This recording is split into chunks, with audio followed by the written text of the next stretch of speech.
Assalamualaikum warahmatullahi wabarakatuh. Kembali lagi di channel Sukatira.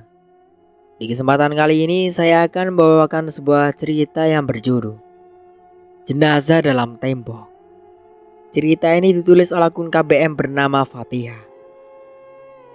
Bagaimana dan seperti apa kelengkapan ceritanya?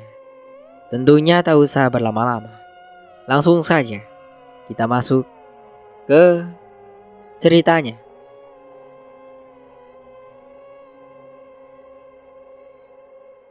Tahun 2009, rumah besar yang berada di luar kota Sampit.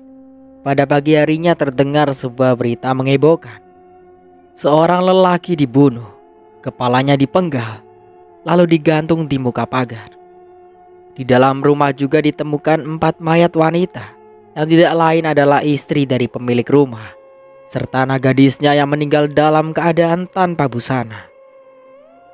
Besar kemungkinan dugaan orang bahwa anaknya adalah korban pemerkosaan. Di dalam kamar 2 anak gadis lainnya juga ditemukan meninggal dunia dalam kondisi wajah dibekap dengan bantal. Ketika itu, kota Sampit masih belum memiliki dokter forensik, sehingga kasus dari pembunuhan ini hanya terfokus dari tim investigasi kepolisian untuk menemukan siapa pelaku pembunuhan. Saat itu polisi mengirimkan 4 anggota yang semuanya bersentuhan dengan jenazah. Tapi anehnya, para petugas yang mengevakuasi para jenazah ditemukan juga dalam kondisi meninggal dunia. Besar dugaan mereka mati bunuh diri, sebab tidak ditemukan tanda kekerasan apapun keterlibatan orang lain. 4 orang lainnya yang saat itu menggantikan posisi petugas sebelumnya juga ditemukan meninggal dunia dengan cara yang aneh juga. Sehingga keluar perintah dari kepolisian untuk menghentikan kasus pembunuhan aneh pada pemilik rumah tersebut. Dan sampai saat ini kasus itu pun menggantung dan hilang begitu saja. Sehingga sedikit sekali segala informasi yang didapat tentang kasus kematian mereka. Lalu Pak, tanyanya, mendengar segala kisah tentang rumah itu membuat ia menyadari bahwa ular yang memangsa kucing tadi adalah bagian dari keanehan rumah tadi. Semakin waktu berlalu, beberapa tahun kemudian, ada lagi orang luar bikin ulah. Ia sedang mencuri bagian dari rumah tersebut, mencongkel papannya. Begitu ia di jalan, ternyata saat perjalanan, motornya malah menabrakkan diri ke mobil besar. Sehingga pencuri ini pun juga meninggal di tempat. Apa ada lagi Pak kasus pencurian tentang rumah itu setelahnya? Menggeleng bapak itu. Sudah tidak ada lagi. Namun kisah tentang rumah itu telah menyebar kemana-mana, sehingga banyak warga berusaha menjauhi diri dari tempat itu. Pernah ada tidak orang yang berusaha merusak atau menghancurkan rumah itu? Tanya Heidi lagi. Ada. Menoleh wajah Heidi. Ia pun menunggu informasi berikutnya.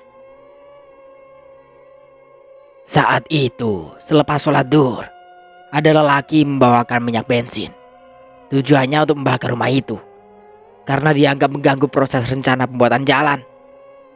Rumah itu dibakar lantaran sebelumnya pernah hendak dilakukan pengerusakan menggunakan ekskavator. Namun anehnya, tidak ada satupun ekskavator yang berfungsi dan bekerja. Semua mesinnya tiba-tiba rusak. Heidi yang mendengar segala kisah itu, sedikit pun tidak ada memiliki perasaan takut ataupun yang ngeri. Justru malah sebaliknya, keinginan untuk memiliki rumah tersebut malah semakin menggebu-gebu. Setelah beberapa kejadian-kejadian mengerikan itu, banyak warga yang tidak berani lagi bikin ulah ataupun mendekati rumah besar tadi. Ucap bapak itu, ia sembari mengunyah pisang goreng. Tadi ketika kamu masuk rumah itu, apa saja yang kamu lihat? Heidi menjawab pertanyaan lelaki itu. Barang-barangnya masih ada dan utuh, ucapnya. Sedikit demi sedikit pertanyaan dalam hati Hedi mulai terjawab. Sampai bagian mana kamu masuk? Hanya sampai depan? Apa ada sesuatu yang aneh? Mengangguk Hedi. Sesuatu itu seperti banyaknya sekat-sekat aneh tambahan dalam rumah tersebut. Tapi tidak ada barang yang kamu ambilkan dari rumah itu? Menggeleng Hedi. Baguslah, kamu masih diberi selamat, balas lelaki tua tadi. Obrolan antara Hedi dan orang tua di tengah derasnya air hujan serta pekatnya pandangan malam tidak membuat keduanya merasa ngantuk dan lelah. Bahkan bukan hanya itu saja, pembicaraan mereka juga ngalur ngidul. Tidak hanya soal rumah angker itu saja, namun juga bercerita kepada hal-hal lain mengenai pekerjaan serta aktivitas keseharian lainnya. Malam semakin larut dalam irama waktu yang terus berjalan. Tidak terasa telah berjam-jam keduanya bercerita, sehingga terangnya cahaya lampu tiba-tiba saja mulai meredup.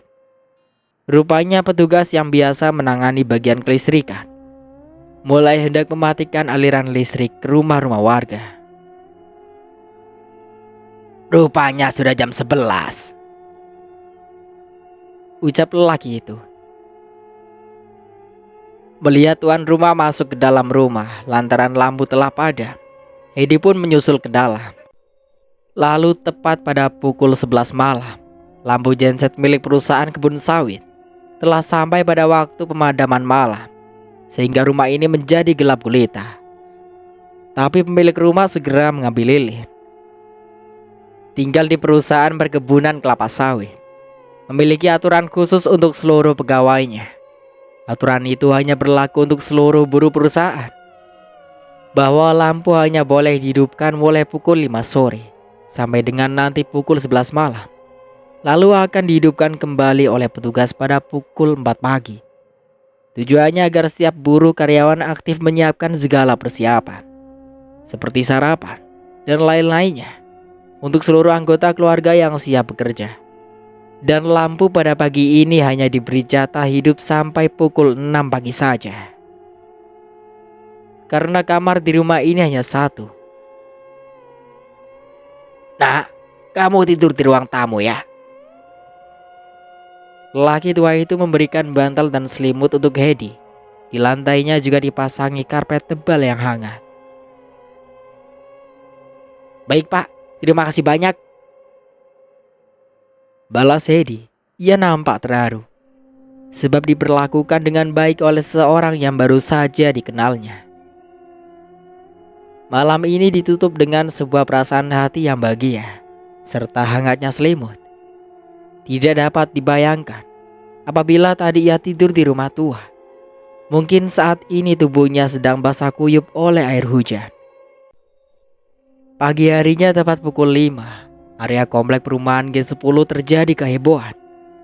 Lelaki tua yang biasanya bertugas sebagai takmir masjid tidak memimpin aktivitas sholat berjamaah subuh bersama. Usai sholat, sebagian warga berinisiatif untuk menjenguk imam masjid. Mereka yang datang adalah kawan-kawan akrabnya. Mereka mengira kalau imam masjid ini sedang sakit, sebab selama bertahun-tahun menjadi imam, beliau tidak pernah sekalipun mengabaikan tugas utamanya menjadi imam masjid, terutama sholat subuh. Beliau adalah orang yang paling dahulu berada di masjid. Apalagi meninggalkan sholat subuh berjamaah, belum pernah beliau tinggalkan selama bekerja sebagai takmir. 4 orang lelaki sepuh pagi itu selepas pulang dari masjid berjalan bersama mendatangi Pak Imam. Pak Imam adalah lelaki yang tadi malam mengajak Hedi menginap tidur di rumahnya. Pak Imam, panggil keempat orang itu secara bersamaan. Mereka berempat berdiri di depan rumah. Saat dipanggil tidak ada respon sama sekali dari dalam. Akan tetapi pintunya terbuka bersama suara air dari keran yang tumpah ke lantai. Ada orangnya, Sepertinya ada, jawab kawannya yang lain. Pak Imam, di mana sampean? Pak Imam, sakit kah Pak? Panggil salah seorang lagi. Namun tetap saja tidak ada respon dari pemilik rumah. Padahal di dapur terdengar suara keran air hidup hingga membasahi lantainya sampai meluber keluar. Merasa ada yang janggal, keempat orang ini coba lebih dekat lagi melihat ke dalam rumah. Pak Imam? Tidak ada respon. Ketuk saja rumahnya. Daun pintu diketuk, namun tidak ada mendapat respon apa-apa. Sedangkan air terus mengalir menggenangi lantai rumah ini. Menjadi kecurigaan utama mereka bahwa telah terjadi sesuatu yang janggal pada penghuni rumah.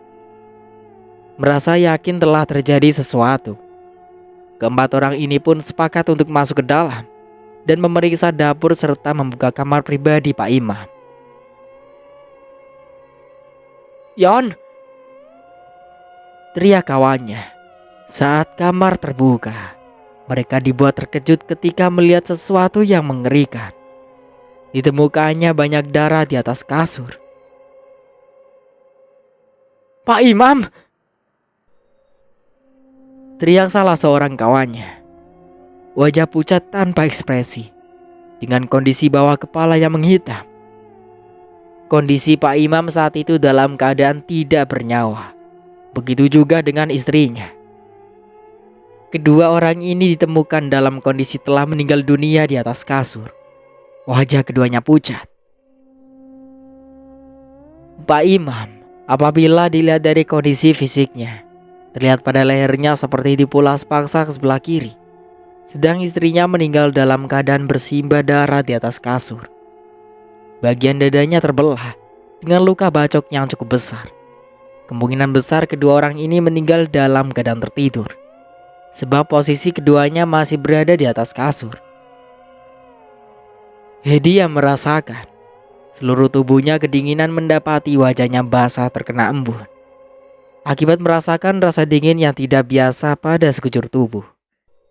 Saat terbangun ia mendapati dirinya sendiri berada di tengah semak belukar dan berada di atas tanah yang basah akibat semalam terjadi hujan deras. Menyadari dirinya bangun tidur di tempat yang tidak biasa, Hedi mulai kebingungan. Dia pun bersegera bangkit mencari tahu di mana letak sepeda motornya. Ia sama sekali tidak ingat apa-apa yang terjadi dengan tadi malam. Dalam pikirannya terus bertanya-tanya, bukankah malam tadi dia menumpang menginap di rumah laki tua yang menawarkan tempat tidur untuknya? Kenapa dia sekarang ada di dalam hutan dengan kondisi tidak mengenakan pakaian selembar pun? Hedi yang sadar bersegera bangkit. Dia pun lalu memakai baju kaos yang tanggal. Dia juga tidak lupa memungut tas ransel bersama celana pendek. Dirinya menyadari bahwa kini berada di suatu tempat yang sama sekali dia tidak tahu. Dalam kepalanya terus bertanya-tanya, apakah sebenarnya yang sudah terjadi? Tapi ia tetap berpikir santai, sebab penyakit seperti ini bukanlah kali pertama menyerang memorinya, di mana ia bisa berada pada fase tidak dapat mengendalikan pikirannya sendiri. Hedi menyadari bahwa saat ini dia tengah berada di tempat yang sama sekali tidak dia ketahui. Setelah memakai semua pakaiannya, Hedi bergegas menghidupkan sepeda motor. Dia pun segera mencari tahu di mana posisinya kini. Dengan sepeda motor miliknya, Hedi berkeliling hingga 15 menit lamanya berputar-putar. Sampai akhirnya ia menemukan jawaban bahwa dirinya ternyata ada di antara perkebunan kelapa sawit. Di tengah perjalanannya, tanpa sengaja Hedi melihat iring-iringan kerumunan orang yang sedang membawa jenazah yang ditandu. Untuk menghormati iringan jenazah, dia pun mematikan mesin sepeda motor miliknya, membiarkan iringan lewat. Siapa yang meninggal ya? Hedi bertanya kepada iring-iringan orang yang membawa jenazah. Itu yang meninggal imam masjid yang rumahnya di perumahan G10 sana, jawab seorang lelaki berbicara menggunakan bahasa Indonesia, namun kental dengan logat ngapak. Awalnya Hedi sama sekali tidak mengira bahwa yang meninggal tersebut adalah lelaki tua yang menawarkan tempat tidur padanya malam hari. Seiring perjalanannya, dia baru menyadari ternyata yang dimaksud orang tadi, perumahan G10, adalah perumahan yang dia datangi semalam. Karena penasaran serta ingin bertemu dengan lelaki tua itu lagi, rasanya tidak nyaman diberi tempat tinggal, namun pergi begitu saja tanpa permisi kepada orang baik tersebut.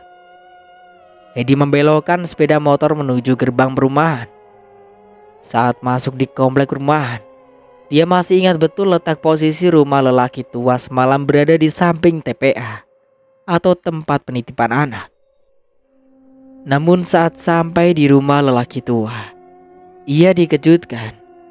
Ternyata di rumah lelaki tua itu saat ini sedang dipenuhi oleh para buruh pekerja yang sedang melayat. Karena penasarannya, Edi jadi bertanya kembali pada seorang wanita. "Bu, numpang nanya, siapa yang meninggal?"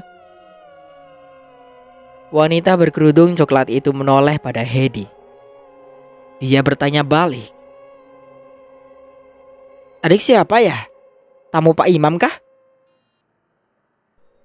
"Pak Imam," jawab Hedi asal sebut, karena ia belum sempat berkenalan dengan lelaki tua itu malam tadi. "Ya ampun, Dek, Pak Imam sudah meninggal, dibunuh orang malam tadi." "Hah?" Sejenak Hedi terdiam. Dirinya terjebak atas pertanyaannya sendiri. "Pak Imam yang katanya imam masjid itu?" "Iya, Pak Imam, imamnya masjid." Jantung Hedi berdetak. Keringat panas dingin langsung mengucur dari dahinya. Ia menyadari telah terjadi kesalahan fatal semalam. Dia masih belum menyadari bahwa kematian Pak Imam merupakan ulah dari akibat perbuatannya. Tapi apabila semalam ia kehilangan akal kendalinya, bisa juga dialah yang pelakunya. Hedi ketakutan. Dirinya mendadak kebingungan. Ia tidak tahu, hanya bisa coba mengingat kejadian apa saja semalam yang terjadi. Namun semakin ia berpikir, otaknya terasa semakin berat untuk mengingat. Hedi semakin khawatir. Semalam telah melakukan perbuatan biadab hingga telah merugikan orang lain tanpa sadar.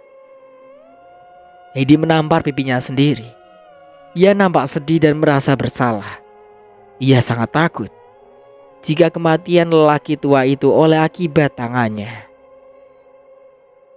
Pada saat itu, ada perasaan rasa ingin marah dan sedih bercampur aduk jadi satu.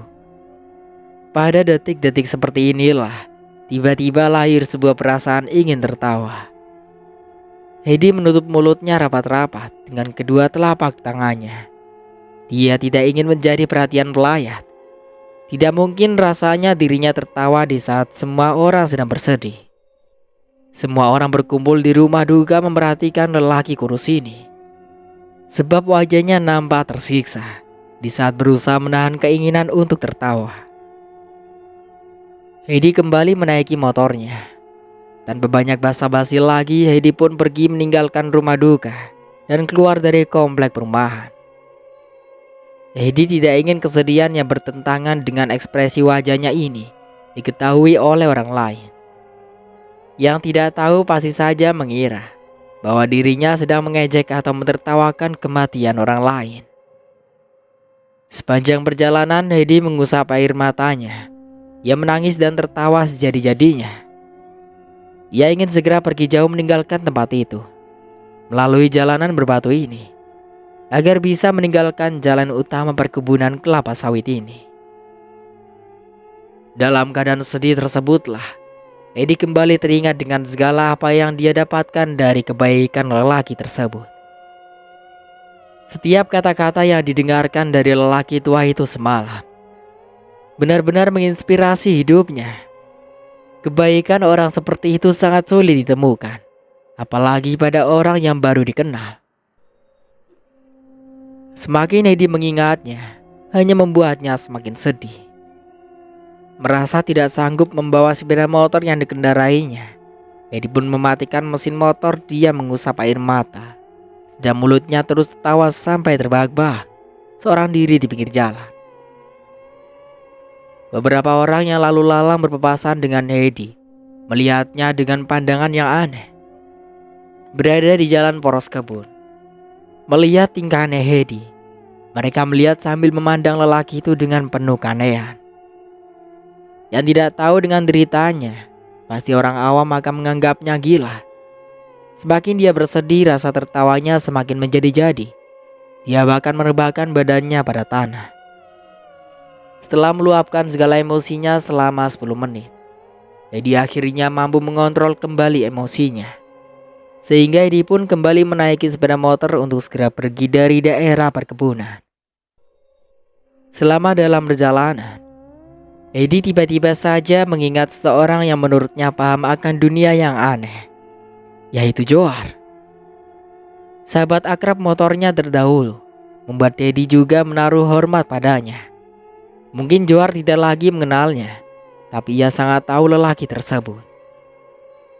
Berbekal uang yang ada di kantong bajunya, Edi pun langsung menuju kota Sampit. Dia sangat yakin Johar bisa membantunya lepas dari belenggu para jin dan iblis. Sejak awal Edi merasa yakin ada sesuatu yang aneh dalam dirinya.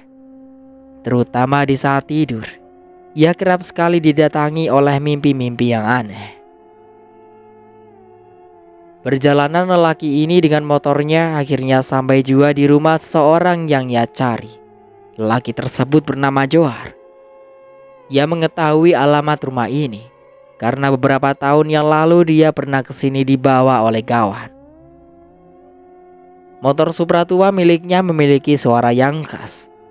Meskipun secara fisik motor ini masih terlihat original, dengan model tebeng asli serta warna asli, akan tetapi usia motor yang tua sudah mempengaruhi kualitas suara mesin. Ketika Heidi memasuki pekarangan rumah, Johar kala itu sedang menanam bibit pohon tomat di samping rumah. Johar yang menyadari kedatangan tamu asing tidak langsung beranjak berdiri. Dia masih saja sibuk dengan pekerjaannya. Sebab profesinya sebagai dukun, tentu saja tidaklah heran apabila sering kedatangan orang-orang asing yang sebelumnya memang tidak pernah dilihatnya. "Bang Johar," sapa Hedi pada lelaki berambut gondrong yang saat itu hanya mengenakan celana pendek. Johar yang saat itu berkebun tidak menggunakan baju. Bidang dadanya yang lebar serta memiliki tubuh yang atletis, terlihat bahwa lelaki ini seorang pekerja yang keras. Pada bagian dada kanan Johar terlihat tato besar wajah seseorang perempuan. "Ada keperluan apa?" tanya Johar. Suaranya besar, berdiri dengan tegak. Siang itu lelaki ini hanya mengenakan celana kolor pendek. "Saya Hedi, Bang." "Hedi?" "Iya, Bang." "Oh, seperti itu," sahut Johar sembari melanjutkan pekerjaannya. Hedi saat itu duduk di atas sumur yang bertutup sembari memperhatikan pekerjaan Johar. Di balik atas rumah panggung seorang wanita bersama anak lelaki yang digendongnya. Usianya mungkin sekitar 5 tahun melihat Hedi. "Ada keperluan apa?" tanya lelaki yang tidak berbaju itu. "Saya Hedi, Bang, anak buahnya Bang Gawan," ucap Hedi memastikan bahwa Johar apakah mengingatnya. "Saya dahulu pernah kesini bersama Bang Gawan." "Gawan?" tanya Johar meyakinkan pendengarannya. "Iya, Bang, saya anak buahnya Bang Gawan dahulu di rumah sakit." Kawan yang kerja di rumah sakit, tukang pemandi mayat. Iya bang. Balas Hedi berbicara dengan wajah dan pandangan mata yang menunduk. Oh. Hanya begitu tanggapan Johar. Lalu Johar pun kembali duduk sambil beraktivitas seperti biasa. Melihat Johar duduk kembali sembari melanjutkan pekerjaan menanam bibit, Hedi pun yang mendapatkan sambutan dingin berusaha membuka komunikasi dengan Johar. Bang, panggil Hedi lagi. Saya sebenarnya ingin minta tolong pada abang. Tolong apa? Tanya Johar.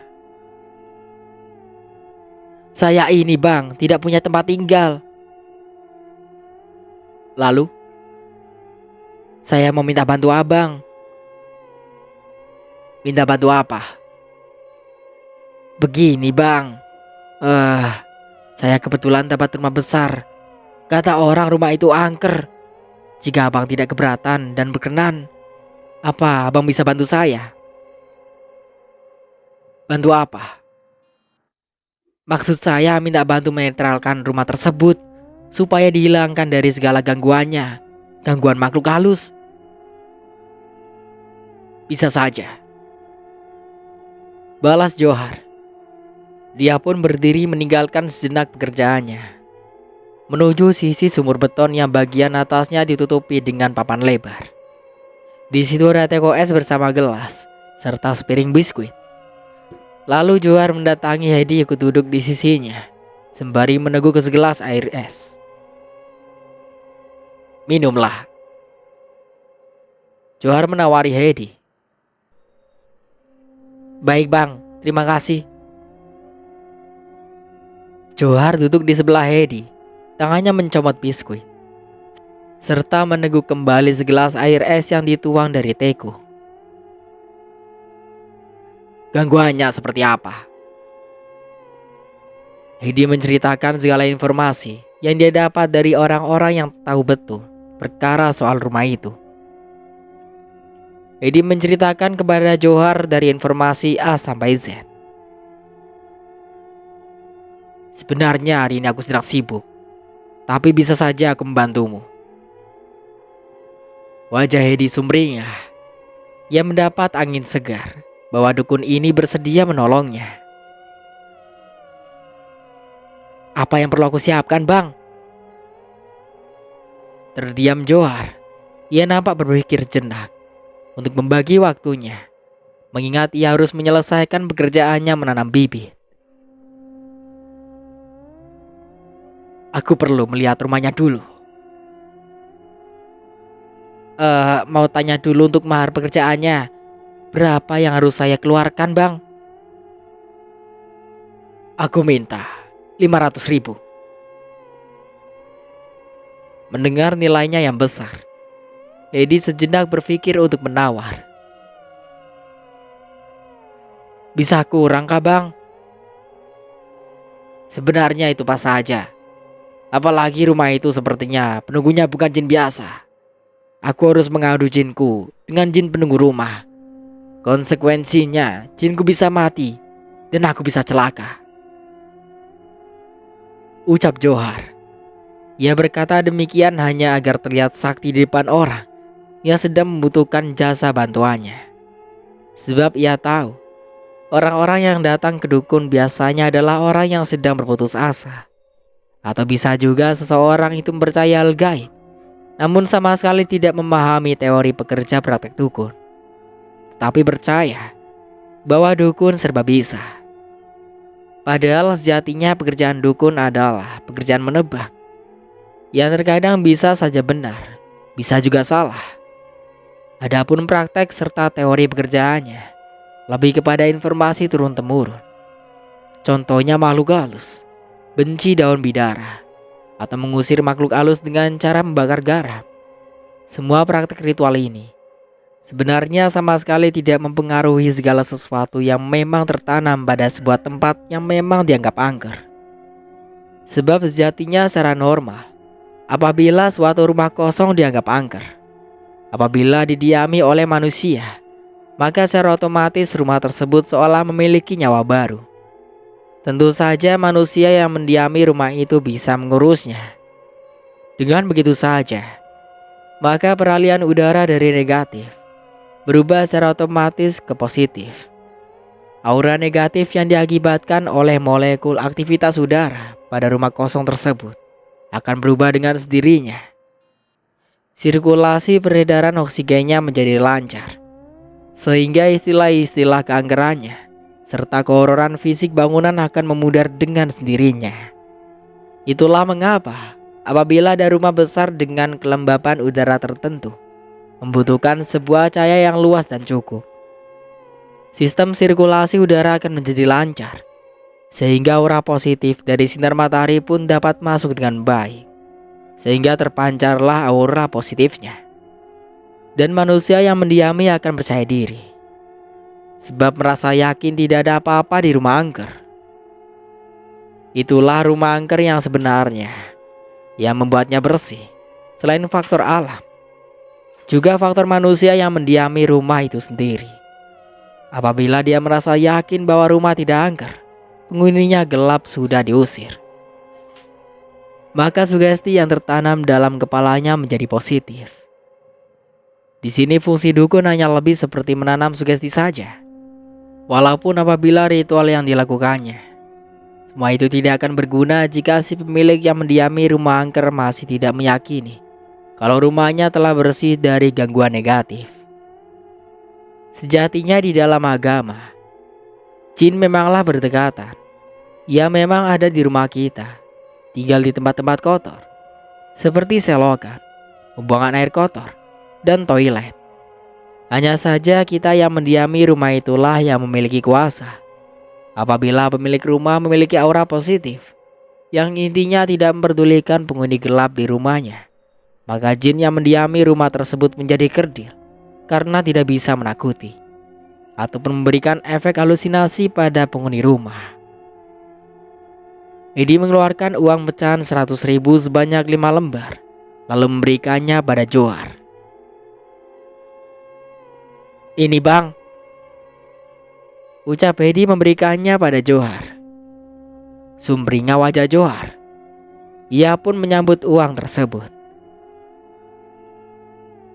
"Tunggu sebentar."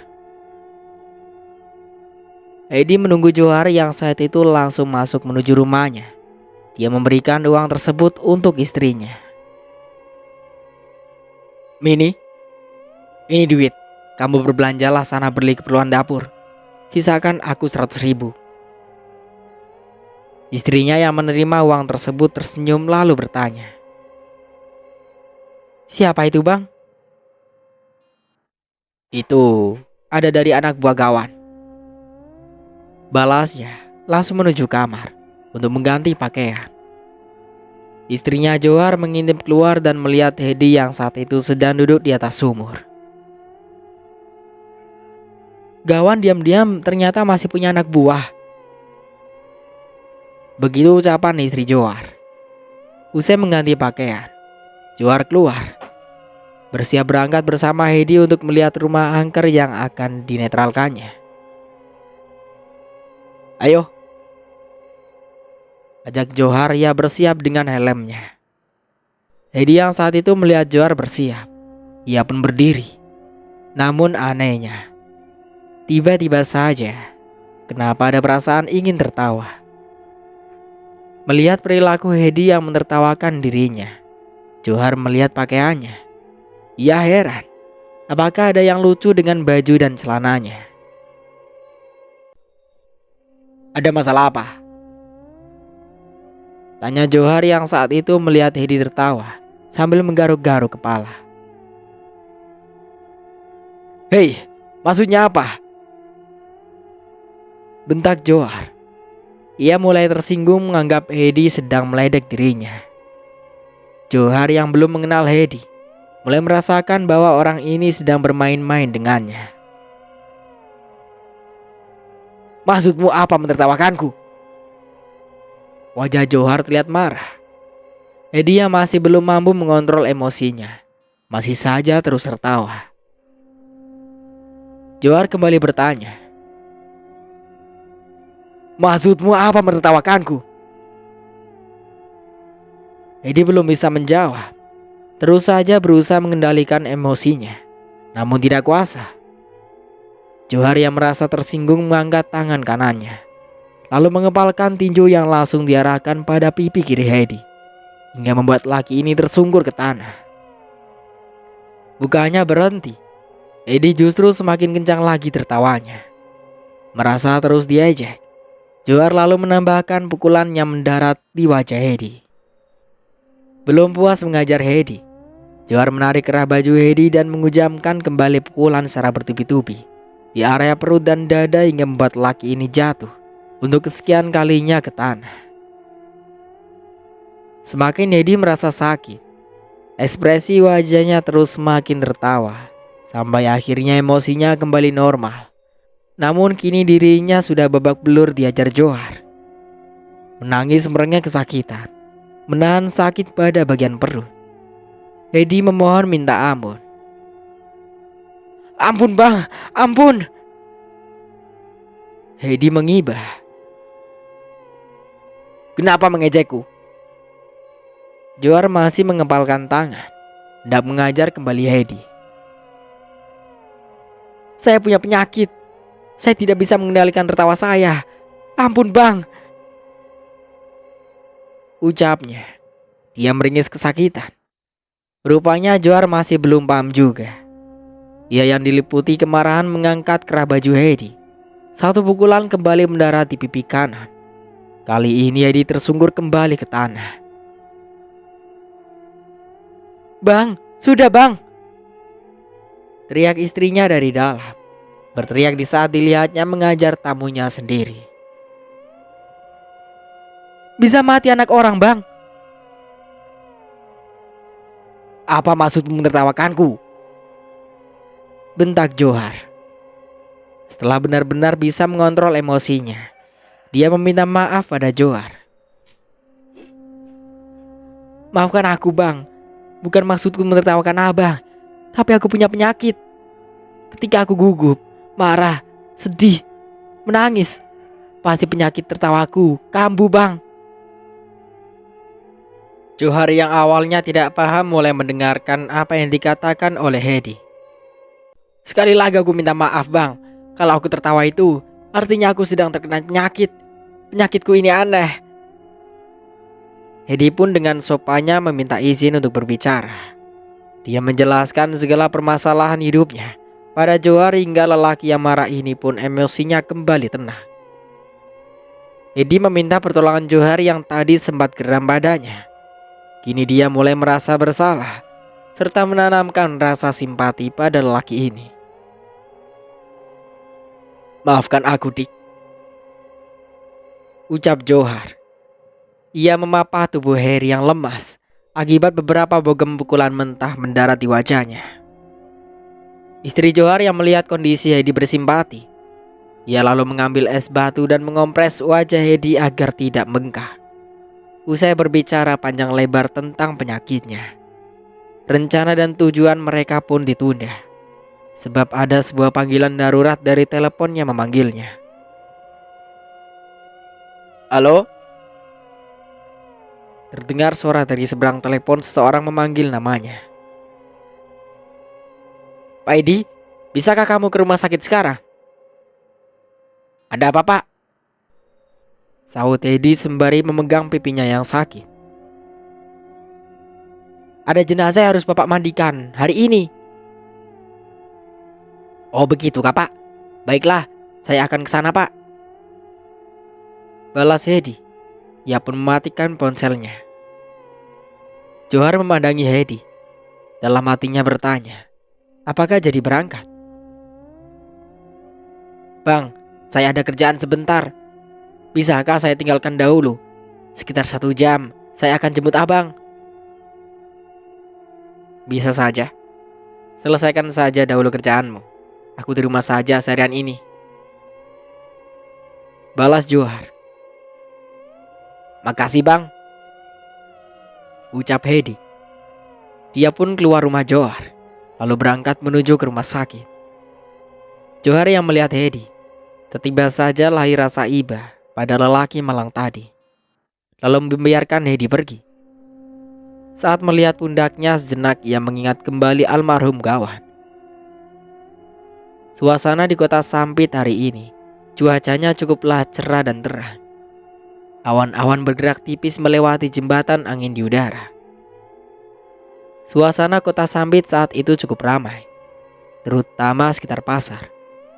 Mengingat lebaran haji tinggal beberapa hari lagi, para wanita sibuk berbelanja, menyiapkan segala kebutuhan urusan dapur. Tempat ibadah sudah mulai mengikat beberapa hewan kurban, berupa sapi dan kambing di pagar-pagarnya. Sesampainya di area parkiran utama rumah sakit, Hedi lalu memarkirkan sepeda motor. "Hei Pak," sapa seorang wanita yang berprofesi sebagai perawat. Menyapanya perawat ini bernama Hana. "Iya Dek, tadi Bapak dicari oleh Pak Himan." "Sudah, Bapak tadi dapat telepon." "Oke Pak, baiklah," balas Hana berlalu. "Diana?" panggil Lady lagi saat perawat ini berbalik darinya. "Iya Pak." "Ah, tidak apa-apa," balas Hedi sambil tertawa mengakak. Hana yang tahu kondisi mental Hedi hanya membalas tertawa sembari menggeleng kepala. "Pak, langsung saja ke ruangan pemandi jenazah. Di sana ada keluarganya sudah menunggu," sambung Hana. Mendengar ada keluarga sudah menunggu, ada sebuah pertanyaan dalam hati Hedi. Kalau ada keluarganya, kenapa menyuruh pihak rumah sakit memandikannya? Bukankah seharusnya keluarganya sendiri yang memandikan? Oh, mungkin dia orang kaya. Begitu pikir Hedi. Dia pun terus berjalan melewati selasar, menuju ruang jenazah rumah sakit yang berada di bagian belakang. Sesampainya di hadapan ruang pemandian, rupanya di depan ruangan keluarga jenazah sudah menunggu kehadirannya. Seorang perawat laki-laki menghampiri Hedi. "Pak, ini keluarga yang berduka." Hedi pun menyapa dengan memberikan senyum sapa pada mereka. Pintu ruangan yang tidak ber-AC ini dibuka. Lampu yang awalnya redup dinaikkan cahayanya. Seketika ruangan ini pun menjadi terang benderang. Terangnya cahaya matahari masuk melalui celah jendela, ditambah lagi cahaya lampu LED, membuat tempat kerja ini begitu jelas terlihat dari sudut manapun ruangannya. Hedi tertawa. Suaranya terdengar mengakak. Dua perawat yang sudah terbiasa melihat aktivitas Hedi ikut juga tertawa. Hedi bersiap dengan pakaian utama. Dia saat ini menggunakan handscom celemek, sepatu boot berwarna kuning menyala, penutup kepala beserta kacamata medis. Selang air diputar. Ketika air dingin keluar dari ujung selang, Hedi yang terbiasa dengan pekerjaan ini melihat kondisi fisik jenazah lelaki yang terlihat sedikit hancur pada bagian bahu. Meskipun begitu, dari bekas tandanya terlihat, serta adanya bau yang khas pada permukaan kulit jenazah telah dijahit. Rupanya sebelum masuk ke ruangan pemandian jenazah, mayat ini sudah melewati tahap pemeriksaan oleh dokter forensik. Pekerjaan Hedi saat itu disaksikan oleh dua orang perawat tentang pemandian mayat yang memperkosa para jenazah wanita. Pihak rumah sakit menjadikan kasus terdahulu sebagai pelajaran penting bagi pihak rumah sakit agar kejadian serupa tidak terulang lagi di masa mendatang. "Pakaian jenazah mana?" "Di situ Pak Edi." Doni menunjukkan paket dari keluarga. Sabun untuk jenazah telah dioleskan di antara kepala dan leher, lalu memutar ke telinga setiap sisinya, dipastikan tidak ada yang terlewatkan. Lalu kedua tangan Heidi melanjutkan untuk membersihkan area bagian ketiak tangan serta dada. Tidak lupa bagian kotoran karena bagian daerah inilah tempat yang paling kotor saat manusia sudah meninggal. Setelah melewati memandikan jenazah, Heidi lalu membersihkan air yang masih ada di atas kulit. Lalu ia menyemprotkan minyak wangi ke sekujur tubuh jenazah. Setelah jenazah bersih, lalu dia pun memakaikan pakaiannya. Tidak usah terlalu rapi, Pak. Nanti ada bagian periasnya datang. Perias jenazah? Iya. Perawat yang mendampingi pekerjaan Heidi keluar ruangan, memberitahukan pada pihak keluarga bahwa jenazah sudah dimandikan bersih. Seorang wanita berpakaian rapi dengan rambut yang diikat ke belakang. Dari usianya dapat ditebak, usianya antara 29 sampai 31 tahun. Sudah, Dek? Tanya perias tersebut pada perawatnya memanggilnya. Jenazah lelaki yang telah dimandikan tersebut didorong menggunakan kereta. Posisinya sudah berada dalam peti mati.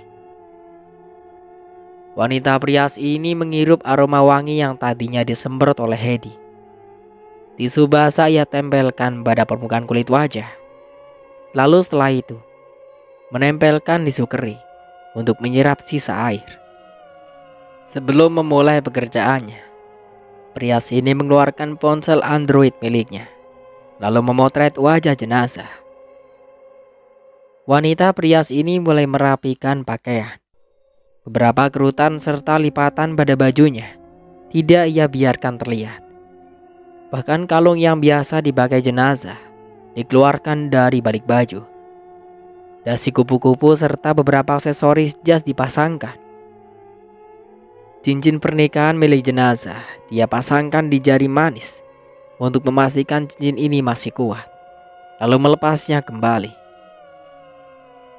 Bagian tangan tidak luput dari pemeriksaannya. Usai memastikan bagian kukunya bersih dari kotoran.